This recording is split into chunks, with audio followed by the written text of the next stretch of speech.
What's going on, guys? I'm Tyler, and I'm here to let you know that The Matrix Resurrections is no perfect movie by any stretch of the imagination, unfortunately. The Matrix Resurrections takes place several decades after the original trilogy, where Neo, once again played by Keanu Reeves, is somehow alive and well, but his distant memories of the original trilogy have become suppressed up until he meets a brand new version of Morpheus, played by Yahya Abdul-Mateen, who red pills him once again. And when he discovers that Trinity, played again by Carrie-Anne Moss, is also still alive, he enlists the help of a human rebel named Bugs, played by Jessica Henwick, to lead a rescue mission to free her, so long as he's able to persuade Trinity that the two of them once had a relationship and that the life that they had before is better than the blissful ignorance that they have now. And while I've never been a diehard fan of the Matrix trilogy, I like the first one and parts of the second one, and the Animatrix is a very underrated anthology that, in my opinion, can be just as superior to the live-action movies as they are inferior. I was still looking forward to seeing what they could do with a supposedly a fresh new spin on the franchise. And I gotta be honest, I can still watch the trailer over and over again just based on that White Rabbit remix and the way they cut together the action scenes that had me anticipating a return to form now that Keanu is most famous now for John Wick. And it definitely helped that the director of the John Wick movies was a stunt coordinator on the original trilogy. That's how they met, that's how they created something brand new and something much more spectacular. And Chad Stahelski even has a cameo as a guy named Chad who's connected to Trinity. So that, I think, was one of the more subtle Easter eggs that were thrown into this movie, which is really saying something. And I got excited. My best way of describing The Matrix Resurrections is that the end credits should have said written by Lana Wachowski and Ryan Reynolds. Because when there isn't exposition monologue after exposition monologue about what the brand new themes and philosophies that they're going to tackle are, who these brand new and entirely forgettable characters are, and what has happened in between this movie and the original trilogy, there are entire scenes, side characters, and lines of dialogue that are more reminiscent of a Deadpool movie than The Matrix, especially considering this is one of those films that thinks it's attacking Hollywood cliches and formulas. In this case, how big-budget blockbuster franchises have become over-reliant on sequels and reboots that have more nostalgic callbacks than they have fresh and original topics to cover. Meanwhile, this film has the mentality where as long as you point out that what you're doing is painful and stupid, it's no longer painful and stupid.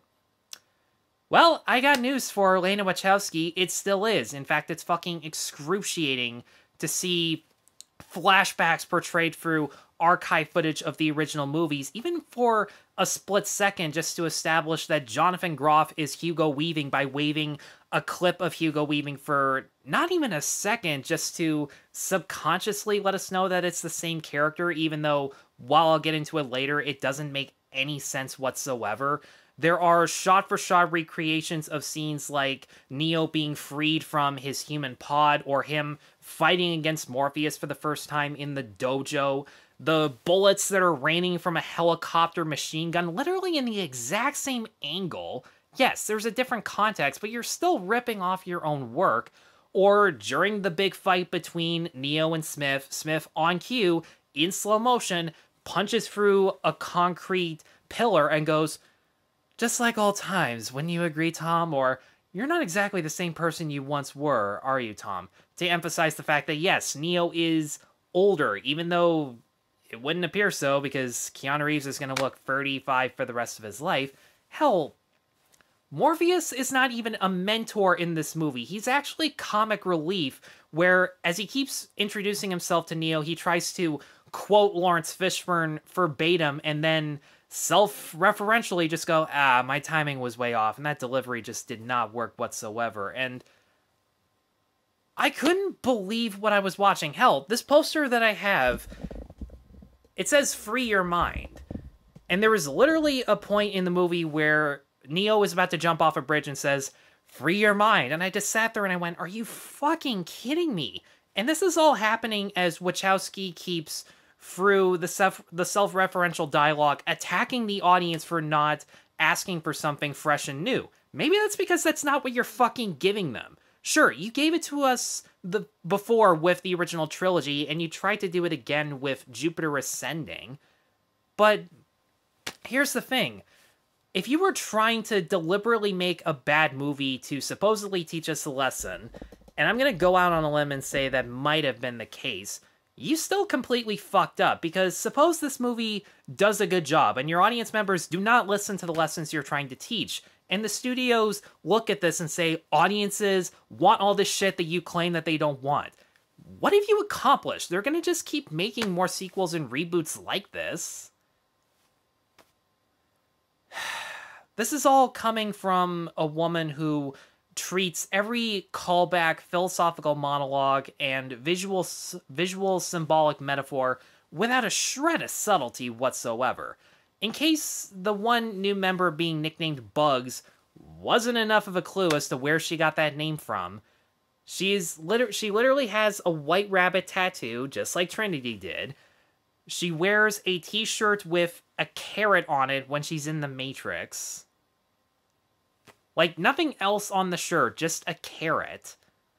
And she even says, "What's up, Doc?" at one point. And not to mention the climax of the movie takes place at a coffee shop called Simulate.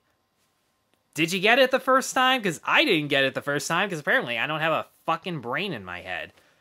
This is all really high and mighty coming from her. I don't know if her having Lily along her side this time would have made that big of a difference, seeing as how the sequels just dropped the ball immensely.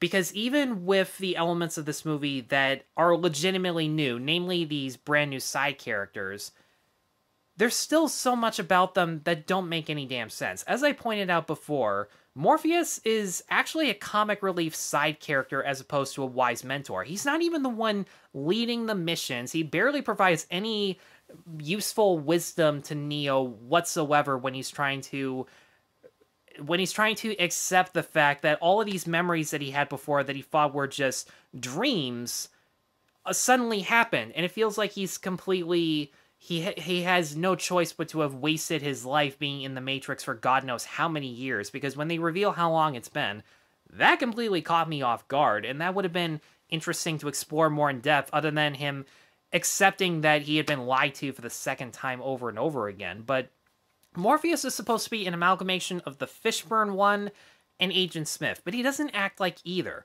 And it makes absolutely no sense for him to be tied to either of them, so he might as well have just been a brand new character. As with Jonathan Groff as Smith, I really like Groff, and his work on Mindhunter and Hamilton alone had me excited to see him do a brand new project like this. But when I found out that he was going to be playing Agent Smith in particular, I got worried because I figured we were going to get another character of his, like, that one guy on Glee where he spoke in a lot of modern-day hip buzzwords and catchphrases as opposed to speaking fucking English. And sure enough, this guy tries to be so current and up-to-date, and he is so fucking hammy that it's not even funny. And there were so many glaring plot holes as to why he was there in the first place. Like, whoever designed the Matrix, why would you keep him in there after all of the destruction that he caused in the first place? If you couldn't get Hugo Weaving because he was busy doing other stuff, why couldn't you just create another agent? Why did you have to make him a brand new body and not give any explanation as to how that was even possible? And what relevance does he actually have in the story other than being the occasional obstacle that honestly didn't even need to be an obstacle? Seriously, like, he was actually pretty fucking useless in terms of being required. Now, granted, there are a few things about this movie that are genuinely fresh and original. Without spoiling anything, robotic technology has advanced tremendously in this universe over the years, and that form of world building, as brief as it was refreshing to see, and it does play a vital element to the story. But the big change that this movie has going for it is that, at its core, The Matrix Resurrection is a love story. And for once, Neo and Trinity actually get a few scenes where they get to know one another. something that I don't think the first one ever accomplished, because the one pet peeve I always had with the original trilogy was that I never bought into the chemistry between Neo and Trinity. I didn't even know where it came from to start with. So I appreciate the effort that went into that, and the entire plot of Neo going out of his way to rescue Trinity the same way that she had done for him in the past is very endearing, but even then there's one glaring problem. Carrie-Anne Moss is barely in the film. And aside from a few things that we already established about her before, we don't actually learn anything new. And a lot of people are going to say that her extended absence was on purpose for us to feel the same fear that Neo has for her safety. That may be the case, but it doesn't explain the fact that... It doesn't help that out of all the characters in this movie, she's one of the few that don't have a scene told from her own perspective. And I would have liked to have seen just maybe even 5 minutes of her civilian life compared to what she had before with Neo in order to raise the stakes of whether or not going out of the Matrix again would be a good idea, or if she would even want that. All these problems I had could potentially be sidestepped by some good action sequences that would hopefully be above average than the over-reliant shaky cam rapid-fire editing that we get nowadays. And the original trilogy had tremendous action scenes where the camera was on a tripod or a steady cam.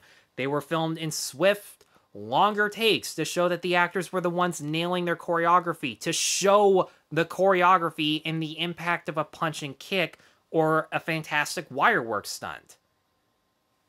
Watching this made me think that Lana forgot how to film an action scene, or made me wonder if Lily was the one who did most of that.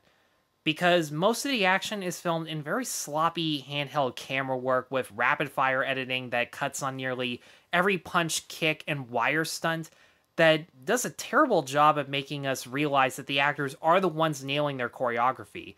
I wanted to see Jonathan Groff and Jessica Henwick especially kick so much ass because Groff is a Broadway star. He knows how to do choreography in general, but I wanted to see him do fight choreography.